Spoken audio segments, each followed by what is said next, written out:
C'est la deuxième fois que je participe au concours marathon argentique organisé par l'Atelier Argentique à Nantes, et j'avais envie de vous en parler un petit peu aujourd'hui. L'idée de cette vidéo est venue du simple fait que j'avais envie de vous parler d'un concours auquel j'avais participé, mais au-delà de ça, j'avais aussi envie d'évoquer avec vous la question du fait d'être à l'aise en concours ou pas, parce que personnellement, c'est pas mon cas. Pour ceux qui ne verraient pas ce que c'est le marathon argentique, c'est un concours organisé donc par l'Atelier Argentique à Nantes. Vous avez un thème qui est dévoilé à une date donnée, et une fois que le thème est dévoilé, vous avez un temps pour réaliser le concours. Donc la dernière fois, c'était à faire sur une journée. Là, on nous a laissé quand même une semaine, c'était plus sympa. Et cette fois-ci, cette année, le thème c'était chronique, donc c'est un thème qui est relativement large. Par contre, l'intérêt de ce thème-là, c'est que le support final et ce qui allait faire l'objet des délibérations par le jury, en fait, c'est une planche contact. Et ça, c'est un premier point que je voulais vous partager, c'est que ce type de concours, réalisé par les filles de l'Atelier Argentique, est vraiment intéressant, et c'est en partie pour ça que ça m'intéresse d'y participer tous les ans. C'est parce qu'elles trouvent toujours le moyen de mêler leur savoir-faire de personnes qui travaillent dans un laboratoire avec un concours photo. Et ça c'est cool parce que ça permet de pas faire des concours qui vont être un peu bateaux, où on va vous donner une pellicule, un thème, et puis on voit qui c'est qui s'est mieux débrouillé. On récupère une planche contact. Alors à l'heure où je tourne cette vidéo, le concours n'est pas tout à fait fini parce que les planches contact sont affichées dans l'espace d'exposition de l'Atelier Argentique. L'idée c'est qu'à la fin on récupère une planche contact, donc un objet physique, et ça c'est très cool. L'autre originalité de faire pour ce concours une planche contact, c'est que il fallait réfléchir l'objet en tant que tel, c'est-à-dire que c'est une planche contact qui allait être jugée, c'était une planche contact qui allait être affichée également. C'est pas les photos une par une en fait qui étaient importantes, et ça on est beaucoup, moi compris, à être tombé dans le panneau. Alors au début quand j'ai vu le thème tomber, donc chronique, c'était assez large, ça me parlait pas des masses, et je me suis dit bon, qu'est-ce que je peux faire comme série d'images qui peut aller avec chronique. Donc j'ai assez vite trouvé, en plus avec les contraintes d'organisation que j'avais, parce qu'à ce moment-là j'avais pas trop le temps de shooter dans la semaine, donc j'ai tout fait sur une journée de vendredi, et je me suis dit que j'allais raconter en fait ma journée de vendredi, puisque vous n'êtes peut-être pas sans savoir que je suis à 80% dans mon boulot salarié, et du coup mon vendredi c'est mon jour de temps partiel, ce qui fait que je peux me consacrer à 100% à de la photo, et du coup je me suis dit que j'allais documenter un petit peu ma journée.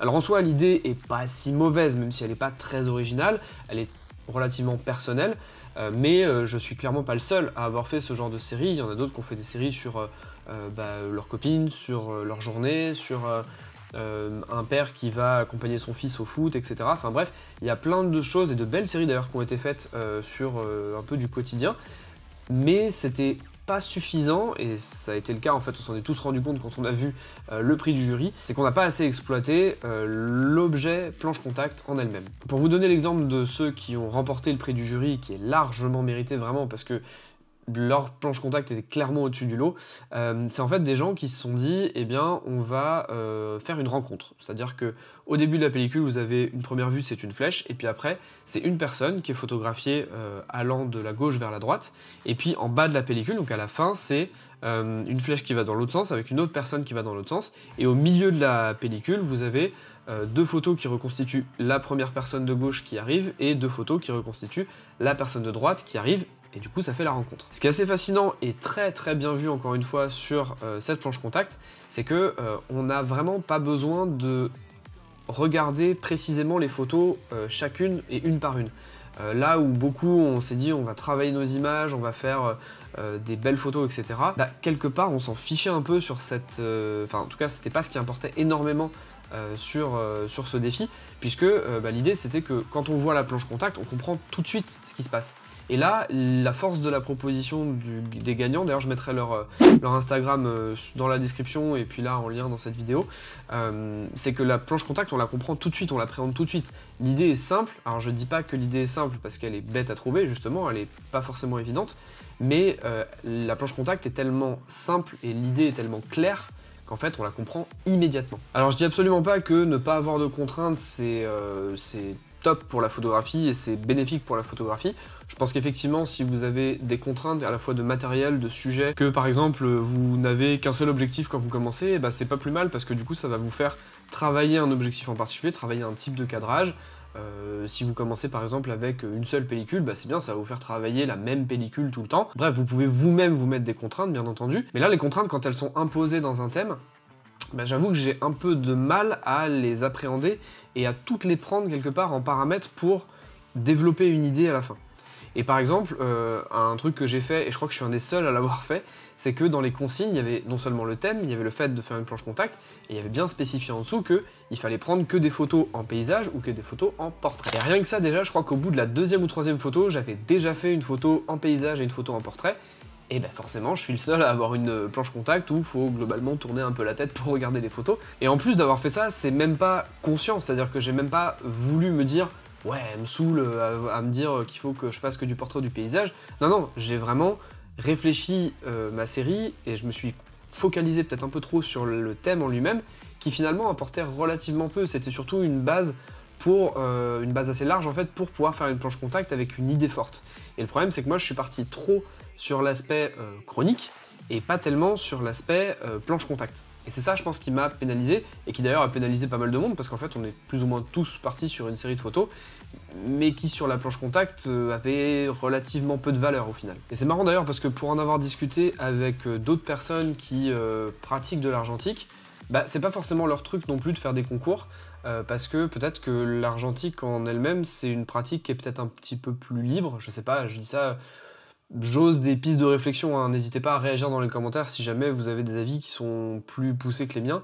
Mais je trouve que la pratique de l'argentique, c'est vraiment la liberté, c'est de se dire qu'on va photographier un peu tout ce qu'on veut et que justement, le fait d'être créatif réside peut-être aussi dans le fait de changer de pellicule pour avoir des rendus différents.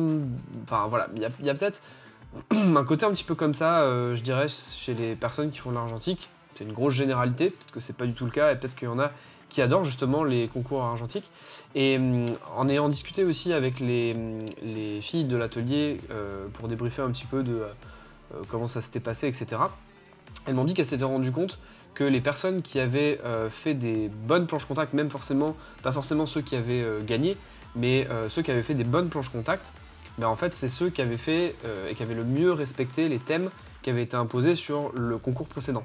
Donc en fait, je pense qu'il y a vraiment des gens qui sont pour qui ça les motive en fait, qui en tout cas vont proposer des idées pertinentes, vont être force de proposition parce qu'ils ont une contrainte, un cadre très précis dans lequel il faut qu'ils évoluent, et ils évoluent très bien dans ce cadre parce qu'ils arrivent à s'adapter et à proposer une solution qui est la meilleure dans ce qu'on va leur donner. Et à contrario, il y a des gens comme moi, peut-être que vous en faites partie, qui n'aiment pas du tout les contraintes, et qui dès qu'on leur met un petit peu trop de contraintes, bah en fait on va pas réussir à vraiment s'exprimer parce qu'on aime bien s'exprimer d'une certaine manière, et si on a des contraintes un peu trop fortes, bah forcément on va faire un hors-sujet, ou alors on va faire un concours qui va peut-être être respectable en soi, mais qui va pas transcender le sujet et qui va peut-être juste y répondre, mais sans plus quoi. Bon, bah on va pas s'apitoyer non plus tout le long de la vidéo sur le fait que j'ai pas forcément exploité à fond le sujet, voire même pas du tout, mais l'intérêt c'est que surtout ce genre de concours puisse vous donner des idées, des pistes de réflexion. Moi typiquement celui-ci m'a fait beaucoup réfléchir,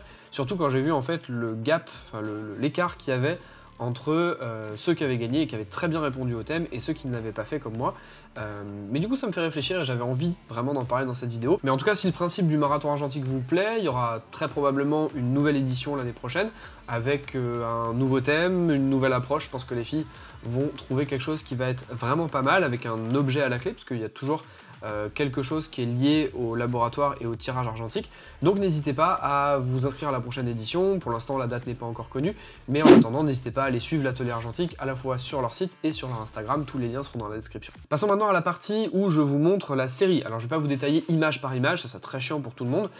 Par contre je vais vous la commenter de manière globale et quelle a été mon approche. Quelque chose que je vous ai pas dit aussi, c'est que la pellicule c'était de la Foma 100, que j'ai pas beaucoup l'habitude de shooter. J'avais shooté de la Cosmo, donc c'était pareil, mais globalement c'est une pellicule qui a donc noir et blanc, qui est assez contrastée, un joli contraste d'ailleurs, c'est assez sympa à shooter. Donc j'ai fait cette série sur mon vendredi, puisque depuis avril 2021, je suis en 80% dans mon taf salarié. Et donc c'est vraiment l'approche que j'ai eue sur cette série, c'est de documenter, faire une chronique de mes vendredis, parce que quelque part ils se ressemblent pas forcément tous, même d'ailleurs ils se ressemblent pas vraiment, mais il y a certains vendredis où justement je vais pas forcément faire que de la photo, il y a de la photo, je vais aussi en faire notamment le soir, faire du montage sur YouTube, etc.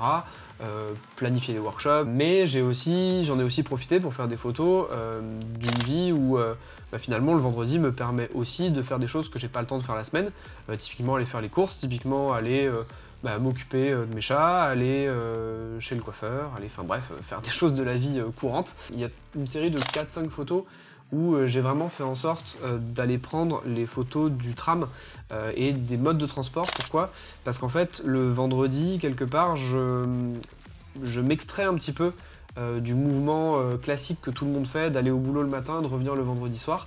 Et j'avais envie de documenter ça avec un œil un peu extérieur, avec un œil frais de quelqu'un qui, entre guillemets, n'a pas travaillé. Je mets de gros guillemets entre travailler parce que des fois les vendredis sont assez chargés. C'est une sensation que j'aime beaucoup en fait. Et du coup j'ai essayé de retranscrire ça en photo en montrant un petit peu les gens qui revenaient du boulot en tram, en vélo. Et bien sûr la fin de la série correspondait à ma copine puisque en fait ça fait plusieurs mois que je vais régulièrement la chercher à la gare parce qu'elle n'habite pas encore à Nantes.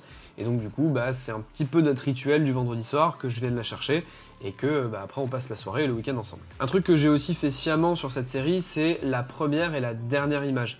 La première image, c'est je me lève le matin et puis il y a mes chats qui sont pas très loin parce que dès qu'ils entendent du bruit forcément ils deviennent actifs. Et puis d'avoir le volet qui était un petit peu levé, signe qu'on était le matin. Et la dernière photo de la série, c'est le lendemain matin du coup, et ça a vraiment été pris le lendemain matin, où là j'ai un volet qui est un petit peu plus ouvert, avec en plus le deuxième chat qu'on a qui s'est faufilé sans que je fasse forcément attention. Et l'idée c'était de me dire que j'allais prendre la photo avec le volet un petit peu plus ouvert, parce que c'est un peu plus lumineux, parce que ma copine est là le week-end. Et voilà, c'est un petit peu cucu, je vous l'accorde, mais je l'assume. C'est quelque chose que j'avais envie de retranscrire dans cette série qui était très personnelle pour moi. J'espère que cette série vous a plu. La vidéo était pas forcément très écrite et un petit peu faite en improvisation, je vous le cache pas. Mais j'avais quand même envie de vous en parler, déjà parce que j'avais envie de soutenir le projet des filles et ce genre d'initiative, le Marathon Argentique, est quelque chose de très cool. Donc j'avais envie d'en parler, ça m'embêtait de pas faire de vidéo là-dessus, même si là on arrive un petit peu à la fin du marathon. Et deuxièmement, j'avais quand même travaillé une série, ce qui est pas toujours le cas chez moi.